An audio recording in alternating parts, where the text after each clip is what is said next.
In today's video, I'm on a Pit Boss and I install a Wi-Fi Smoke IT controller, and I'm gonna tell you, it certainly wasn't that hard. Hey, this is Ricer from Dead Broke Barbecue, Wisconsin, and welcome back to the channel. But if you're new here, we try to help you enhance and amplify your backyard barbecue fun.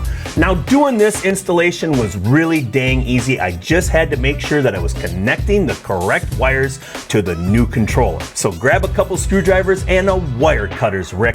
We're gonna amplify some backyard barbecue fun.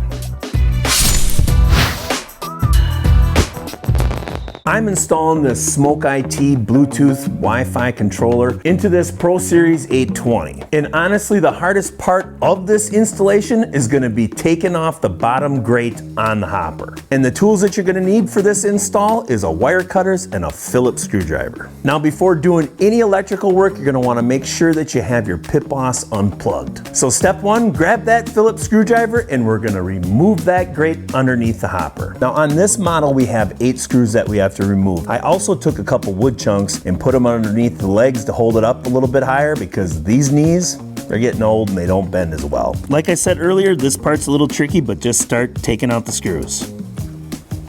Let's just take these 2 last ones out. And this should just come right off. There we go. I got the grate off. Now I gotta cut 2 zip ties so we can expose those wires and start detaching them. So we're just gonna cut this one. And this one we want to be careful with, because it's right where the wires are, but get that one off too. Now we're at the point where we have to disconnect 4 wire connections. 3 of them are clear and 1 of them is black, and that's the temperature probe inside the pit. Now when you disconnect these, you're gonna have to kind of give them a little tug, but that's what you want. I got these 3 disconnected, but the probe one, that's like this. Now at this point, we're gonna wanna tighten up our sausage fingers because we gotta stick our hand up underneath here, and there's 6 clips, 3 on top and 3 on the bottom on this controller, but you push them in 1 at a time and start to get this controller off. It's gonna take a little bit of work, but you can do it. I can't quite do it. Okay, I lied, you're gonna need 3 tools. It'll help if you get a straight screwdriver because these clips, you can get part of them done, but to actually get them to stay out, it's good to take a little screwdriver, flathead, and just get it so you can kind of put a little pressure to start peeling it out easier. Just like that. There we go. Oh, we still got 1 more connection. There was actually 4 connections and our probe temp. Now I'm just gonna take out the new controller out of the box, and it looks like it's gonna be pretty simple. And all that's in here is the new controller. There's no instructions, but that's why I'm doing this video for you. Well, it looks like I gotta go bend these old knees again.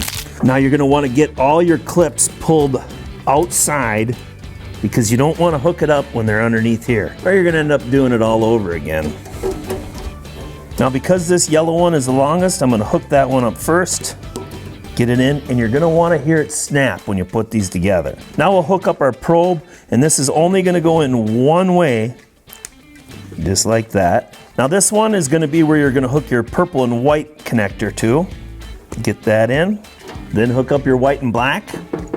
Finally, let's get our red and white one put together. There we go. Now be careful when you start tucking the wires back in.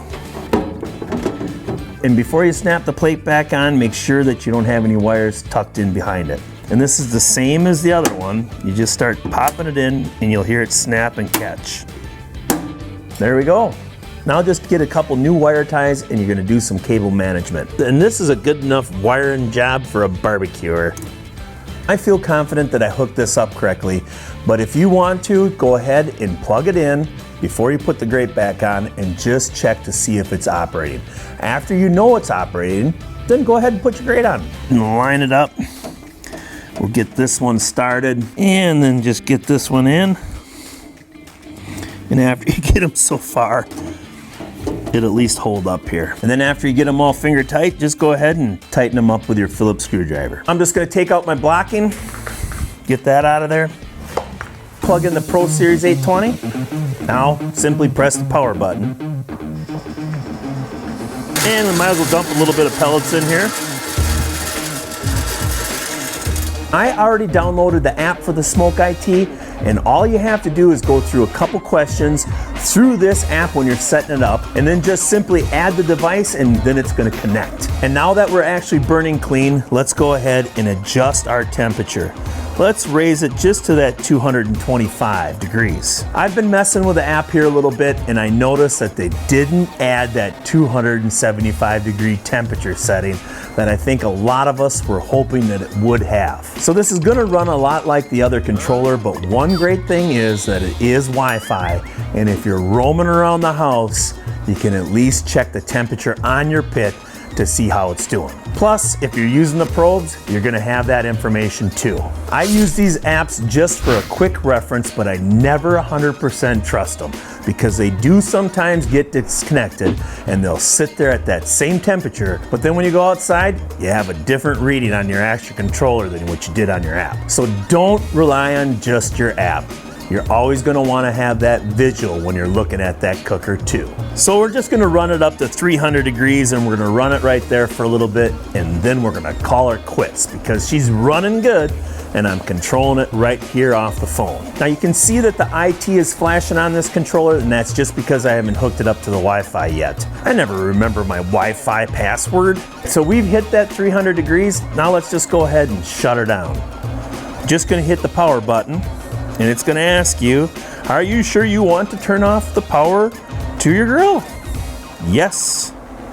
And now let's see, sure enough. Now the app, it works as a gopher if you ask me. If you're too lazy to go out and shut your pit off, you just hit your phone. And in today's world, we obviously like the creature comforts that the world has given us. And this app and this controller, I think it's pretty good. It certainly helps a blind old man like myself because I can see this app on the phone a lot better than I can see the controller. This was a very simplistic installation. Don't be afraid of it, just match it up like I did and you're gonna have your new Smoke IT controller hooked up. If you like this video, give it a thumbs up and become a subscriber. Turn on that notification bell because you don't want to miss my next video. And if you haven't already subscribed, what are you waiting for?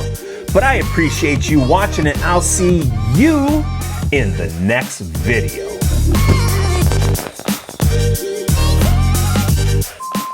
Move the light up.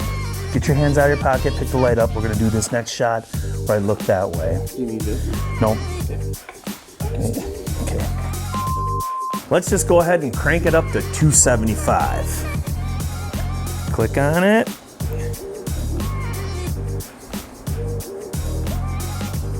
Oh wait, no, it doesn't have a 275 range. Go right to 300 then? Yep. Oh.